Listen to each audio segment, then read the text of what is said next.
How to lose weight in 4 easy steps. Step 1, no beer. Every time you drink a beer, it's like eating 7 slices of bread. That's a lot of unnecessary carbs. Step 2, portion control. When eating out at a restaurant, cut your meal in half and ask for a takeout container to save the rest for later. Step 3,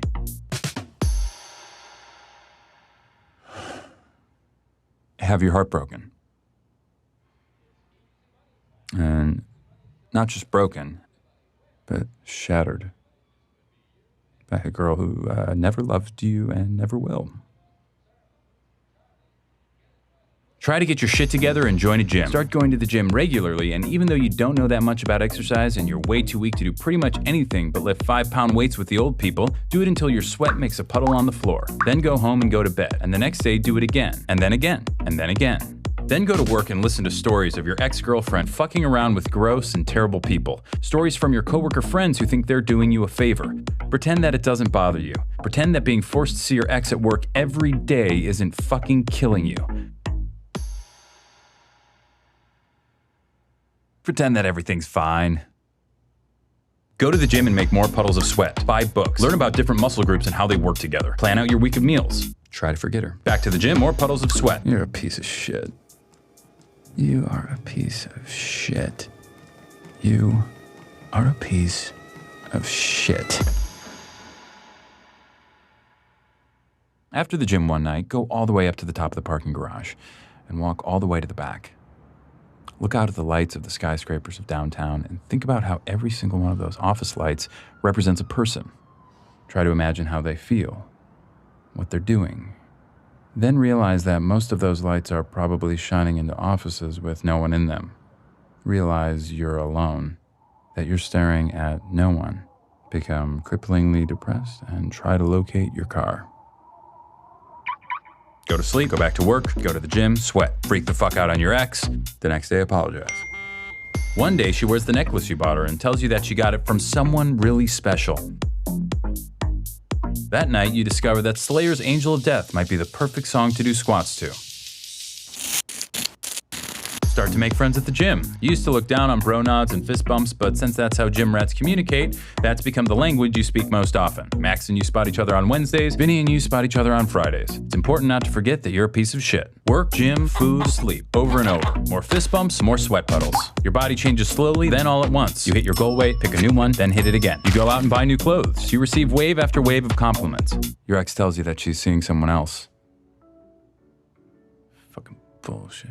Piece. That night you go to the gym. You run farther and lift more than you thought your body was capable of. You go home and eat a single chicken breast and steamed vegetables. You go to sleep. You dream of a bottomless black puddle. No. There's a girl you see a lot at the gym who always does these weird leg exercises you've never seen before. You make it a point not to look at her because you're overly worried about looking creepy. Like that guy in the blue shirt who never wears underwear and always hangs around the lat pull-down machine. But you notice this girl is always at the gym when you are and seems to always choose the bench next to you. You turn up the Slayer and concentrate on making your puddles bigger. At work, your ex parades her new boyfriend around, flatly ignoring you the entire time. He's taller than you, in better shape than you, and significantly better looking than you.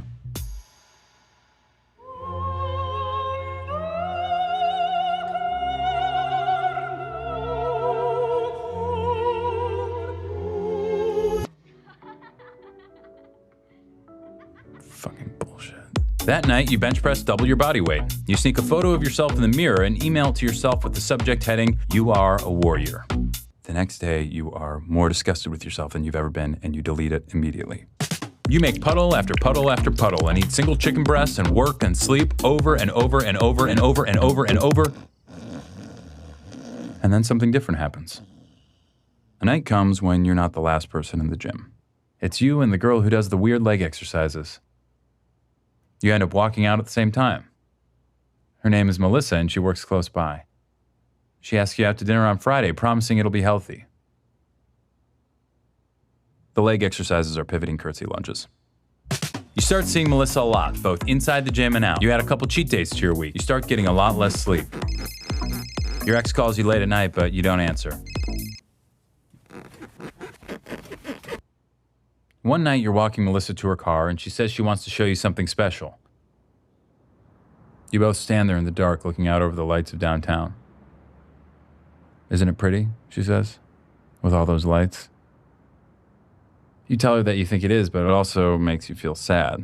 All those lights mean nothing. They're just shining into cold, lonely offices with nobody in them. But Melissa tells you that each light is an empty office, but they're only empty because the people have all gone home for the day. Each one's a person who's at home, happy with the one they love.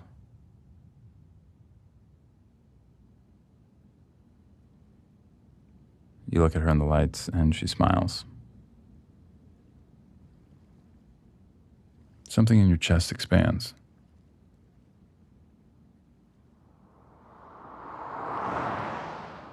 Late one Sunday afternoon, you're writing out your rent check and realize it's been exactly a year since you started working out. You think of all those miles you've run, those pounds you've lifted, and chicken you've eaten, and puddles you've made, and it doesn't seem that bad. You realize that it's not about hitting a goal weight or lifting weights. It's about waiting, being patient, and trusting that life will slowly inch along and things will get better. After all, change takes time. But time is all it takes. Step 4, no fruit juice. Too much sugar.